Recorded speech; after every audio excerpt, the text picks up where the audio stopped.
guys, welcome to the podcast Strikes Back. My name is George and welcome to episode 2 of the first week of our brand new podcast channel. And this episode is dedicated towards a fully spoiler review of Logan. We just saw it today. Benny's actually seen it twice.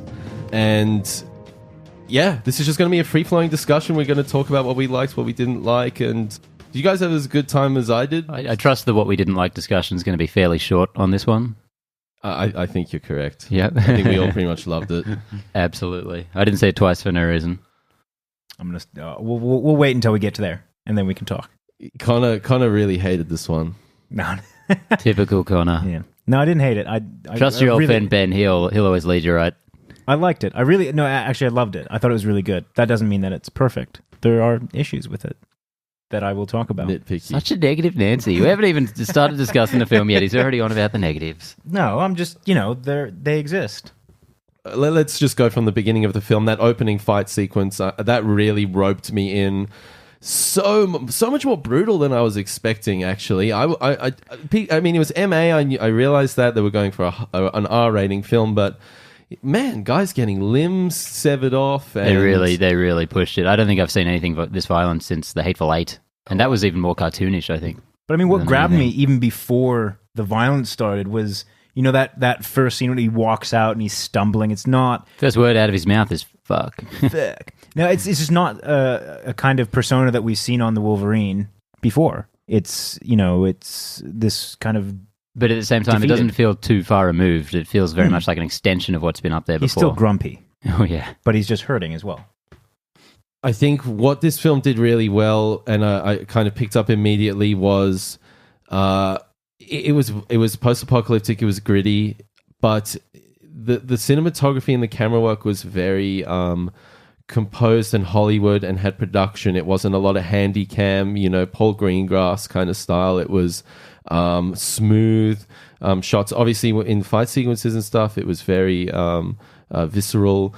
But I really liked that, and it made it fit within the X-Men franchise with that, that blockbuster Hollywood style. But it separated itself, and it really did feel like a whole new territory for the X-Men franchise, especially coming off Apocalypse, which just felt like dog shit, garbage, utter stinky. I mean, dog that's shit. really they've really changed the whole game with this film, I think. And well, hopefully they haven't. Hopefully this is not because you see this far too many times with a winning formula for a film. You get Hollywood being like, this will work. Let's do this to death then. I love this movie. I love it. If every superhero movie from now on is violent and grim and dark again, I'm out. I can't handle that. Hopefully this is the exception to the rule. Yeah. I feel like things like quality. Deadpool and things like Logan work because they are the outliers. They are the breath of fresh air for an otherwise, I wouldn't say stagnant genre, but it is on its way. Yeah, there's a formula, and these ones aren't adhering to the formula, and it's pretty amazing that it's come from Fox. Of all of the studios. Between this and Legion on TV this year, X-Men is having an amazing time right now, which I didn't think I'd be able to say after last year.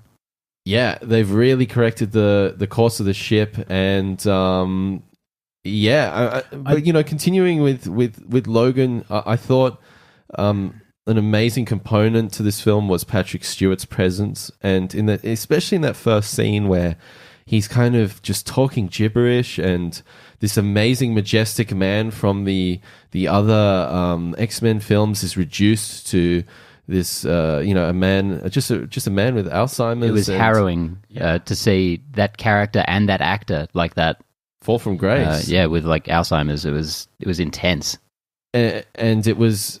It really humanized it and really sort of contextualized everything pretty fast. Like, I got what this movie was going for. It was really opening up those characters and the relationship they had and who they were and what do they stand for and what's the meaning of life, because later on Logan has to make some decisions, and what is he going to choose? Who is he going to be? What's his legacy? And I think that's what a lot of this film had to deal with.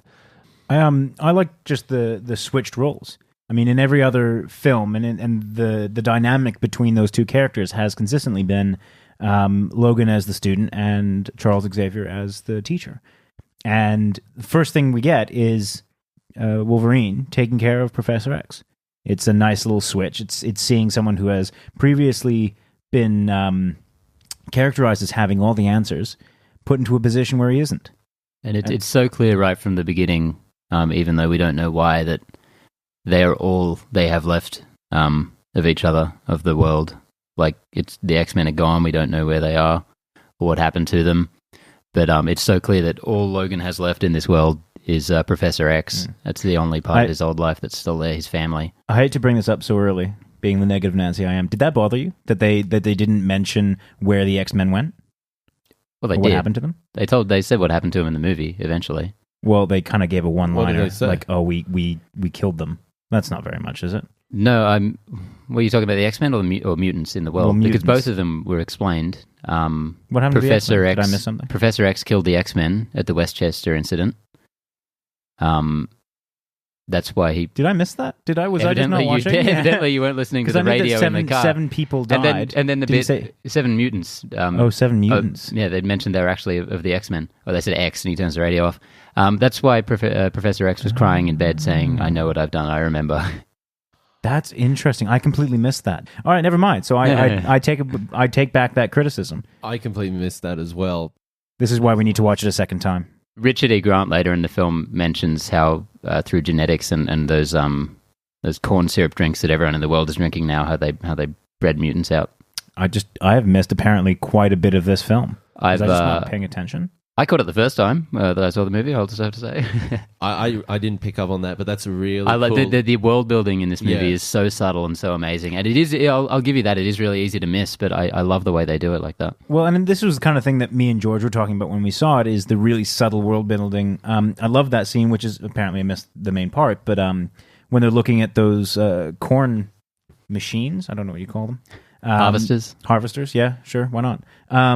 This really subtle world building of like, we are in the future. Like, this is kind of this hint as to what Same America with the auto has trucks become. on the highway. Auto trucks as well, just driverless trucks, shipping big Telstra stuff. things splattered on the side. That didn't happen. But yeah, it wasn't shoved in your face, and the look and feel of this world, I really loved. It didn't feel too far removed from today. There wasn't holograms everywhere and lasers and billboards. It felt very real, very tangible, Absolutely. kind of sci-fi production design, and really added to the whole kind of idea of the film, which was to show you a really gritty, real version of Wolverine. And wow, I think James Mangold, I didn't particularly like the Wolverine, the last film, which he directed, and he directed this one, and he's really learnt a lot. Maybe Fox have given him more. I would say it's that. Absolutely. Yeah. I think everything in this movie you can see the seeds of in the last one. You can see where he would have fought to get that stuff in there, but this feels like the one he wanted to make from the beginning. And that's what he's essentially said in interviews, is that he said, I'll come back, but I need free reign to make this how I want to make it. And you can see the vision he had. You can just see that he fully got what he wanted to do onto the screen, and he executed it with nigh perfection, I would say. And Fox didn't make him put a big robot at the end. Yeah, which helps. Is that what happened in the Wolverine? Yeah, jeez. There's a big robot at the end. Yeah, the samurai. Yeah, the Silver Samurai. I kind of like that bit. I really like the Wolverine as a whole. I thought, like, until now, that was really the best they'd done. With Wolverine's trilogy or with the X-Men? Well, with Wolverine's 2 movies at that point, absolutely. Yeah, that's not a hard sell. But yeah, I would have definitely put that up the top, just for the Wolverine character, at least, with what they'd done with him. Yeah. Can we talk about what I think is the best attribute of this entire film? No, what Fox did? Yeah, I'm going to veto that. No. I'm doing this anyways. I'm kidding. Thank you, Fox. Here. Yeah. Thank you, Fox, for having the fucking balls to kill off both characters. I don't care if the characters die. They died in Rogue One. It didn't add anything to me. Like, the characters, it doesn't matter to me. It's just got to be a great story and great characters. And the fact that they died in this it didn't add or subtract to what they did with the characters. So maybe I should clarify. Thank you for killing them and not resurrecting them in the next scene. Thank you for there not being like this hand that rips out of Wolverine's, grave and signals that the next one's coming. Thank you for killing them and think- keeping them dead. I think Hugh Jackman has kind of made it abundantly clear that he's not coming back, and you can always take these things with a grain of salt.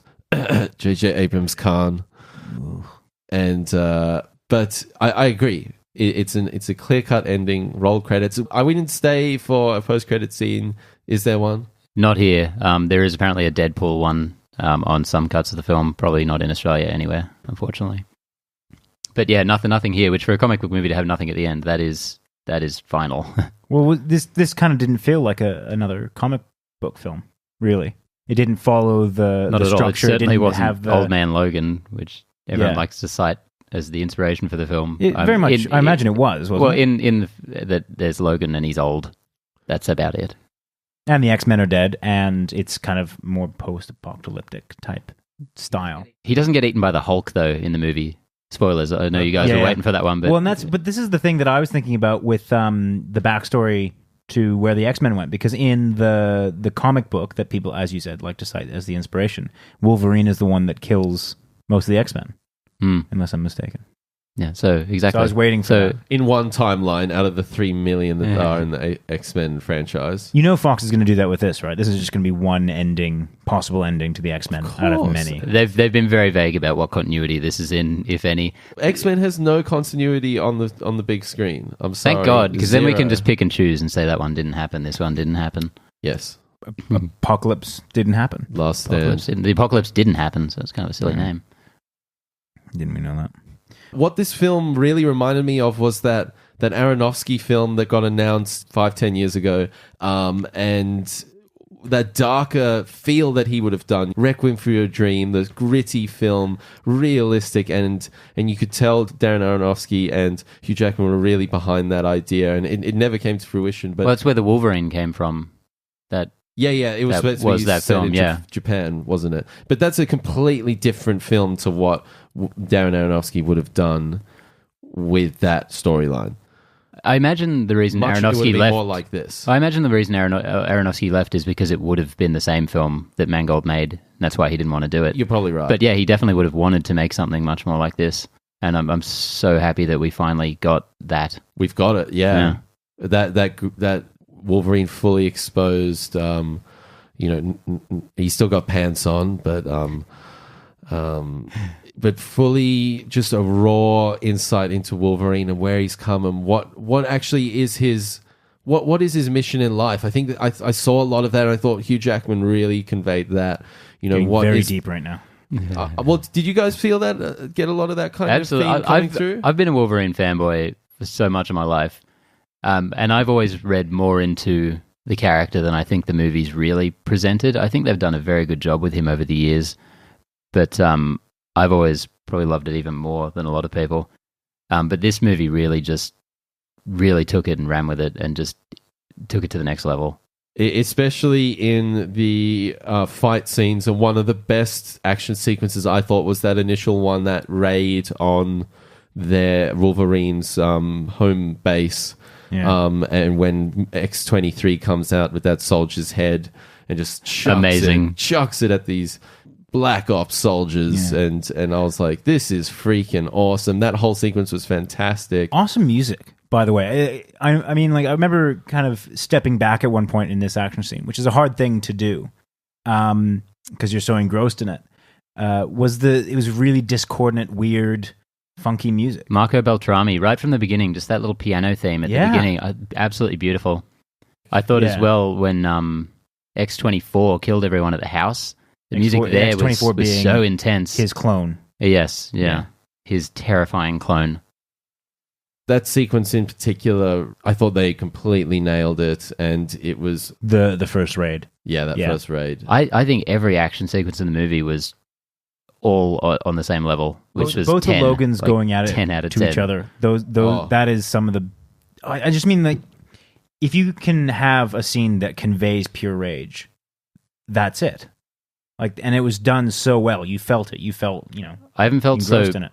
pumped up and confused and conflicted in an action movie in so long. I agree, and I think one thing we see a lot of in superhero films is the hero they're with it. They've got the shiny armor, especially in Marvel. They they have a strong front footing. And in this, Logan was on the back foot. He was down and out. He was old. He couldn't keep up. And he was trying his absolute heart out to battle this clone of him that was clearly superior and younger, etc., etc. But this hero of this film was down and out. He wasn't the Logan and the Wolverine of years gone by. This whole movie was him just getting torn to shreds until he died. It was amazing. Basically. Yeah. Kind of amazing. That's a really great way of putting it. Look, we've really talked about what we loved about this film. Now let me stop you there, Connor. All right, and I know this is going to hurt you, Benny. But if we don't disagree on something about this film, then what's the point? We have two bullet points. There's no podcast. Well, I only have one bullet point now because we already talked about Is my it an one adamantium bullet point? No. Well, I mean that. All right. So you know what? That niggled at me, but I was like, I'm going to let that go because that's. I mean, it's a bit silly, isn't it? What? It's not my main point, but like why now that you brought it out there. Yeah. Now that we're talking about it, what's silly about it, Connor? Well, in this comic book movie about two characters full of adamantium, why isn't adamantium shooting a bullet into the brain doesn't kill them? We know that. Wolverine took what 3 bullets to the head? Are you using the first? Are you using X-Men Origins Wolverine as your basis for this bit of continuity? Maybe because I'm pretty sure this movie is saying that movie never happened. Well, I mean, we'd all like it to not have happened, but is this movie saying that? I didn't know that, but I didn't have a problem. Look, I didn't really have a problem with it. I'm okay with it, but you're the one that mentioned it. Oh, I don't have a problem with it. I was just making a stupid pun. I think it's fine. All right, then that's fine. No, my real qualm is is the death of Charles Xavier.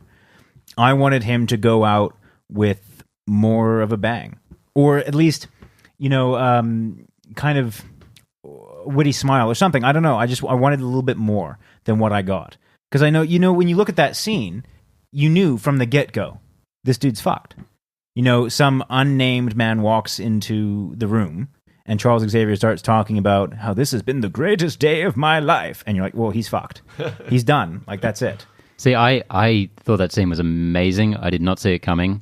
When Logan stabbed him, I was like, what is happening? I knew it wasn't a dream sequence because I knew this awesome movie wouldn't pull that bullshit. And I hadn't been expecting a clone because that's kind of a lame thing. I think it really worked in this movie, but I didn't expect him to do it. So I was just like, why has Logan shaved his head and become a terrifying badass, and why did he just kill the professor? Maybe that's why it wasn't as impactful for me, because I saw it coming. I think the scene really set it up for that. But I would have just wanted him to go out. I would have wanted him to go out swinging. I thought it was amazing the way he finally was coming to terms with what he had done and him remembering. I thought it was so intense. And watching it the second time, even it worked possibly even better. Just knowing that he's just confessing to this monster.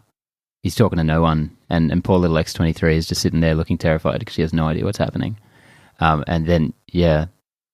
Part of me wanted there to be some kind of final conversation between Wolverine and Professor X. Their last moment. Look after her! No, it's fucking up. Their last moment together, him just lying in the tray when he says the Sunseeker and dies, I was like, this is amazing. Did that not feel like a little bit of a cop-out to you?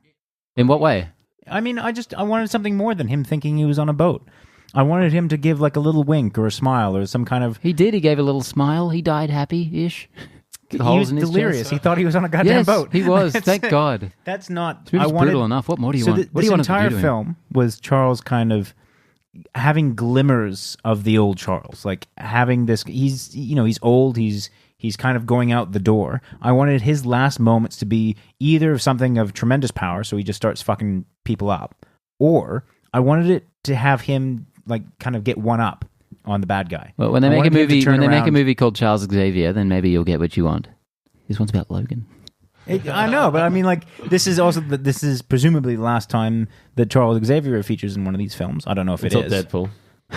Is he in Deadpool? Yep. Oh, well. And X-Men Supernova. Which Charles Xavier? It's Patrick Stewart's talking about it, yeah. All right, awesome. That's in... Yeah, well then fuck it, I don't give a shit. That's Deadpool's question, like, isn't sweet, it? We've got more Charles Xavier, then I don't care. How many times do you think you need to die in the X-Men franchise to actually be dead? There's no upper limit. It's comic books. Maybe 15?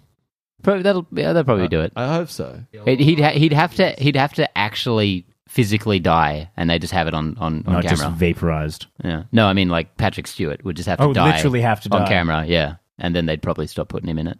No, Although CGI is coming. Who knows nowadays? Grand Moff Tarkin. Oh, God. Let's not bring up that. There's no need to bring that up in this, George.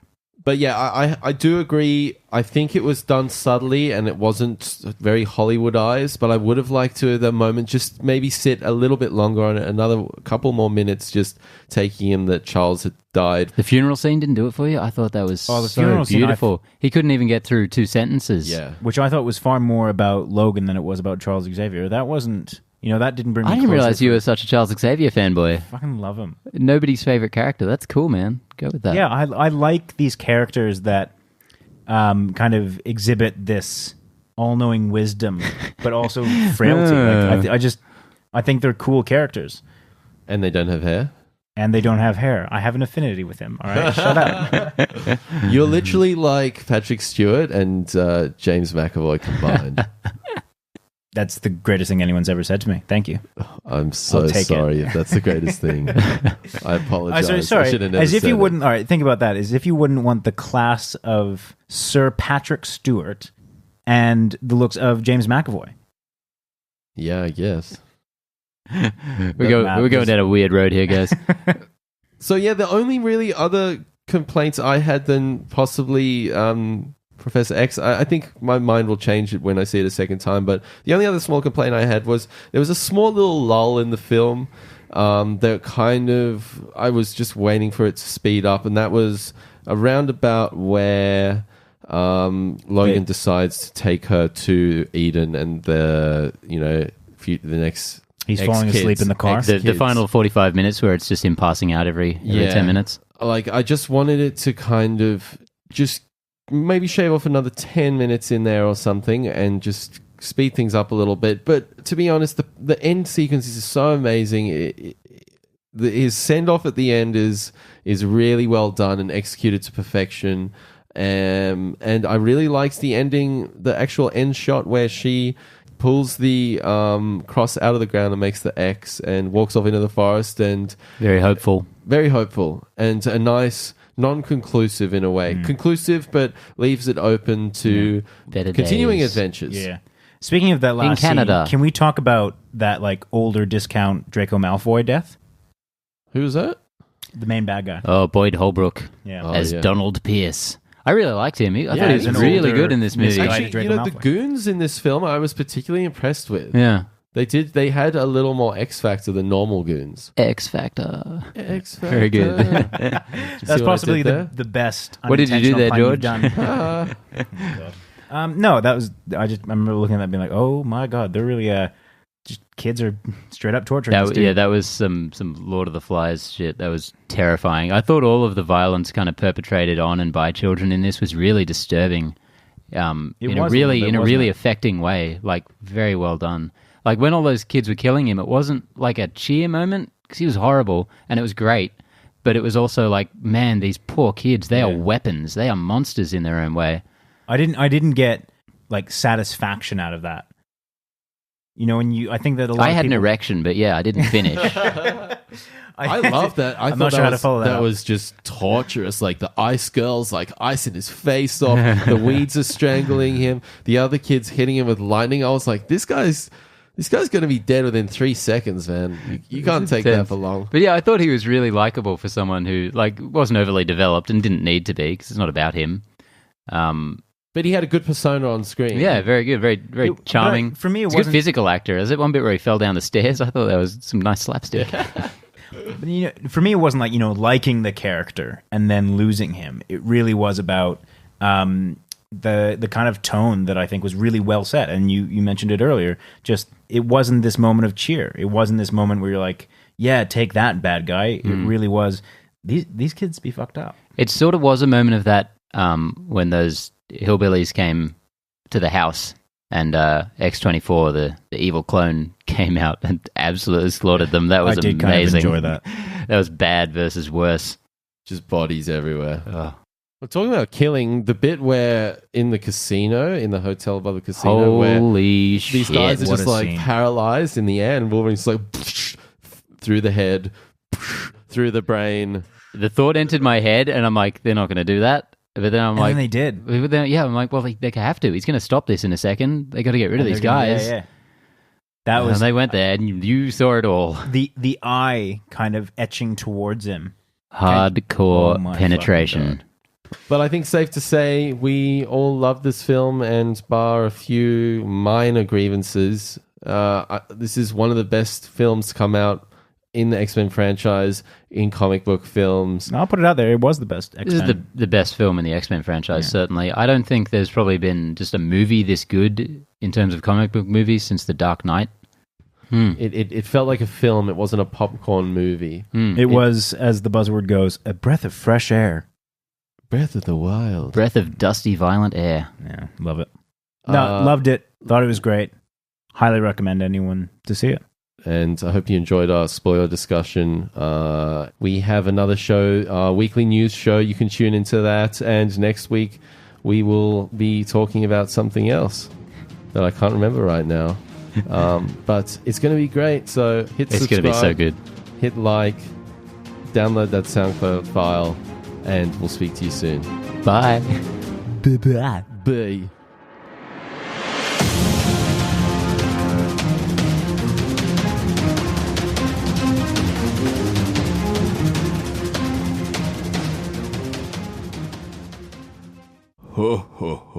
Ого, তুমি я тату ну притна.